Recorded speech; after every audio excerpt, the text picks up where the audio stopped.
Bonjour à tous, bienvenue sur Boost Media. Aujourd'hui, on passe en revue la toute nouvelle Audi RS6 2022. Alors, avant de commencer la vidéo, je tiens à remercier Monarch Voitures Distinctives ici à Victoriaville qui nous prête généreusement cette voiture-là. Et aussi, je tiens à demander à vous, les viewers, de nous donner un peu de feedback. Si jamais il y a quelque chose qu'on dit ou qu'on dit pas, des informations plus ou moins pertinentes, si jamais il y a quoi que ce soit qui vous bug, qui trouve que ça réduit un peu la qualité de notre contenu, n'hésitez pas à nous le dire dans les commentaires, ça va nous faire plaisir d'adapter et de vous offrir le contenu le plus intéressant puis le plus pertinent possible. Eh non, il fait vraiment pas beau. Un petit peu de bleu, là. OK. Alors, avec l'année 2021, on voit tout de suite que la voiture a fait l'objet d'un redesign complet. Ce qui est vraiment bienvenu parce que, bon, la dernière génération commençait à montrer son âge. Ça reste une très belle voiture, c'est une voiture excellente. C'est pas une révolution, cette nouvelle voiture-là, mais c'est une belle amélioration et elle est bienvenue là, dans la gamme de Audi, là, la nouvelle gamme, très moderne, très agressive. Et cette voiture-là en particulier a le Carbon Optics Package. Alors, ça nous donne plusieurs pièces en fibre de carbone un peu partout à l'extérieur de la voiture. En premier lieu, on a plusieurs pièces de fibre de carbone, entre autres le splitter et des pièces qui encadrent les diffuseurs sur les prises d'air sur le côté.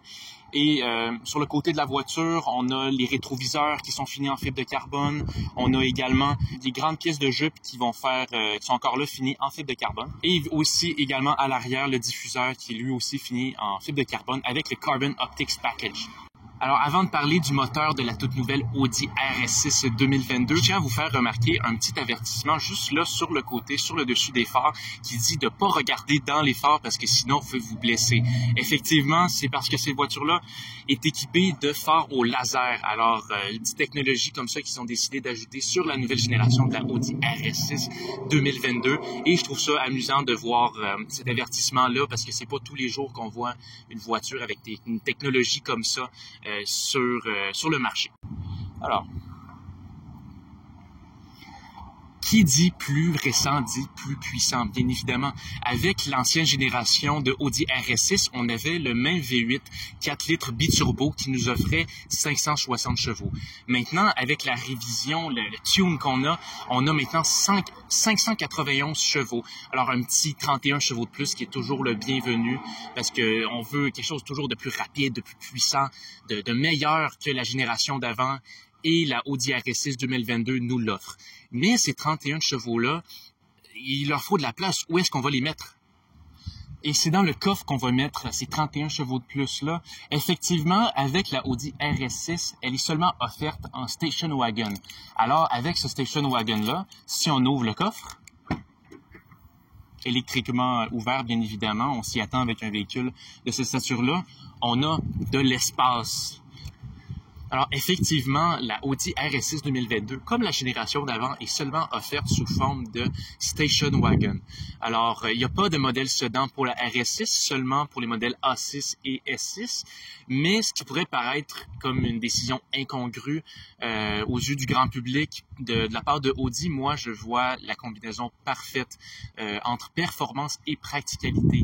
On a les performances d'une voiture, la tenue de route d'une voiture qui est basse sur la route, il y a des grandes roues, mais on a la practicalité d'un VUS, alors l'espace de rangement, on a les sièges qui peuvent se rabattre, alors vous pouvez transporter toutes sortes de choses qui sont plus ou moins encombrantes qu'une voiture sedan ne pourrait pas transporter, mais vous n'avez pas la taille, un peu là, la taille imposante et un peu balourde d'un VUS régulier, mettons, par exemple chez Audi.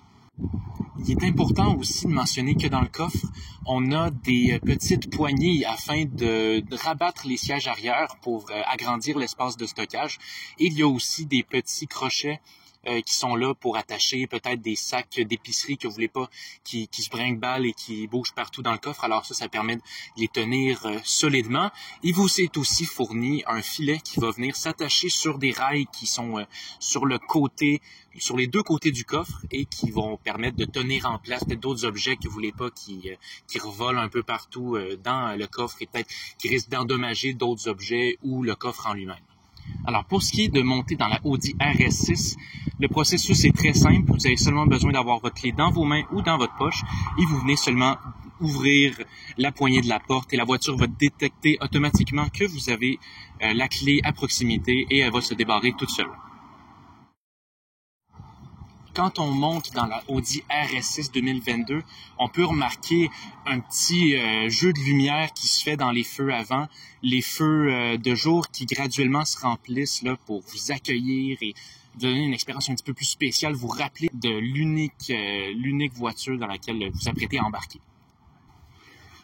Alors, rentrant dans la Audi RS6, on voit tout de suite à l'arrière que c'est spacieux. C'est surprenamment, généralement, avec les voitures performance, l'espace à l'arrière est compromis et vraiment, là, l'attention est concentrée sur le côté avant où il y a le conducteur et le passager. Mais ici, aucun compromis. On a des grands sièges qui tiennent bien en place, étant donné que c'est une voiture performance. Alors, ça permet d'amener plusieurs personnes et qu'elles ne soient pas lancées un peu partout dans la voiture. Le banc est complètement en cuir avec des superbes surpiqûres en rouge. On a aussi le logo RS un peu étampé dans le dossier pour encore là vous rappeler que vous n'êtes pas dans n'importe quelle voiture, mais dans une RS. On a aussi le contrôle du climat à l'arrière, 2 zones pour les 2 passagers pour un maximum de confort. On est capable d'ajuster les bancs chauffants. On peut aussi ajuster tout ce qui est air climatisé. Pour vraiment là, avoir une conduite confortable et spacieuse. Et aussi, pour quelqu'un de grand, pour transporter plusieurs personnes, c'est très confortable, très spacieux. Comme je le disais, moi, je suis quelqu'un qui fait 6 pieds et j'ai beaucoup d'espace. J'ai de la place pour ma tête, j'ai aussi de l'espace pour mes jambes. Et les sièges sont pas du tout avancés au complet. Il y a de la place. On peut confortablement asseoir 4 adultes, 4 grands adultes, sans aucun problème. Et ce qui est une très bonne chose à savoir quand on a une voiture qui est, malgré ses 600 chevaux, qui reste un véhicule familial. Alors, quand on entre dans la Audi RS6 2022, on peut tout de suite remarquer que l'intérieur a été mis à jour. Très intéressant, les lignes ont été modernisées, vraiment pour vous donner un sentiment plus premium. Et aussi, on peut remarquer qu'il y a plusieurs petits éléments un peu éparpillés partout dans l'habitacle qui vous rappellent de l'exclusivité de votre voiture, hein, on le rappelle, une RS. C'est pas n'importe quelle voiture qu'on va voir, c'est pas n'importe quelle Audi, c'est vraiment une Audi spéciale. Alors, on peut le regarder en premier sur les sièges. On a la même surpiqûre qu'on retrouve à l'arrière.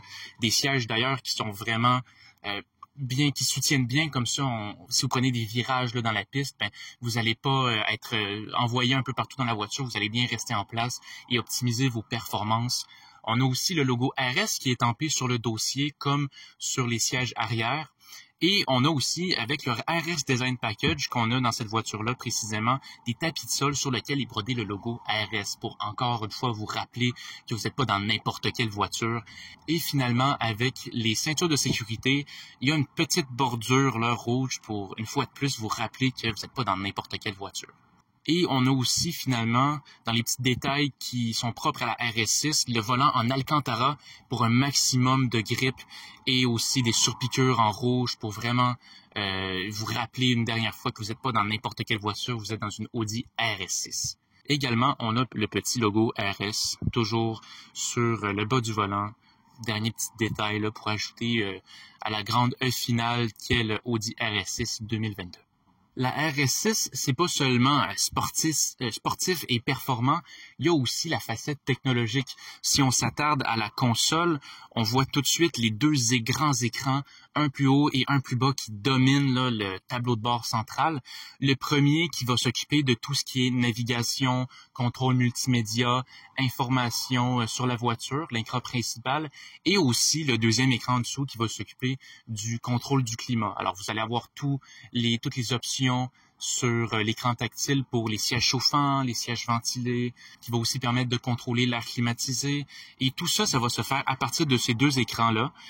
Alors, évidemment, il y a un grand mouvement qui se fait où les voitures deviennent de plus en plus tactiles. Il y a de moins en moins de boutons pour avoir un effet plus propre. et la Audi RS6 fait pas exception, mais ils ont trouvé une petite solution qui est plutôt intéressante pour contrer au manque de feeling que les boutons, que les écrans tactiles ont comparé aux boutons physiques. C'est un écran haptique. Alors, vous avez seulement besoin d'appuyer et vous allez sentir que vous appuyez et vraiment savoir ce que vous appuyez. Comme ça, vous êtes sûr d'appuyer sur la bonne chose et de choisir les bonnes options. Évidemment, sans sacrifier les commandes tactiles. Alors, vous pouvez glisser sur certaines commandes comme ça, vous pouvez changer rapidement différentes options et choisir là dans ce système multimédia-là, qui est assez ergonomique et fonctionnel. Alors, c'est quelque chose qui est plutôt apprécié quand on pense aux toutes les voitures qui ont des contrôles multimédia qui sont vraiment difficiles. Je pense aux systèmes Lexus qui ont toujours pas d'écran tactile, mais qui ont une sorte de trackpad qui fonctionne vraiment mal.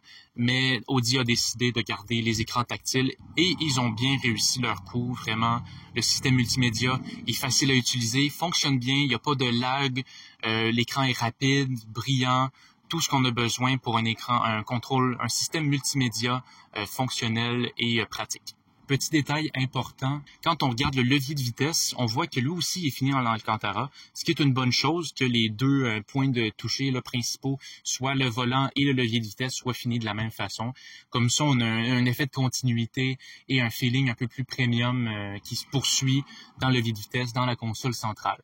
Un autre petit détail juste à côté, quelque chose que je trouve un petit peu décevant, c'est les porte-gobelets qui sont finis dans une sorte de plastique un peu cheapette. Je trouve ça dommage qu'ils aient pas fini ça en un autre matériau, peut-être un effet aluminium ou le noir brillant qu'on retrouve un peu partout là dans le tableau de bord et la console centrale. Mais bon, ça reste un choix chez Audi. Et à part ça, il n'y a pas vraiment de problème majeur dans l'intérieur. L'intérieur est bien, confortable. La qualité de finition est très intéressante, à part donc ce que je disais avec les porte-gobelets.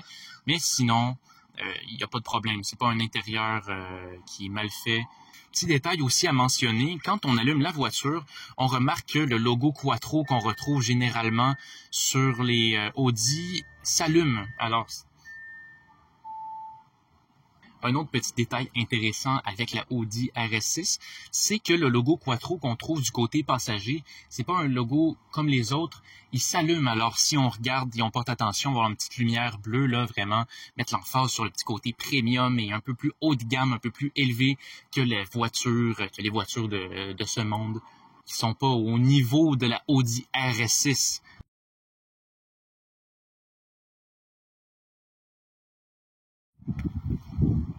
Vite, on se dépêche, avant qu'il pleuve trop.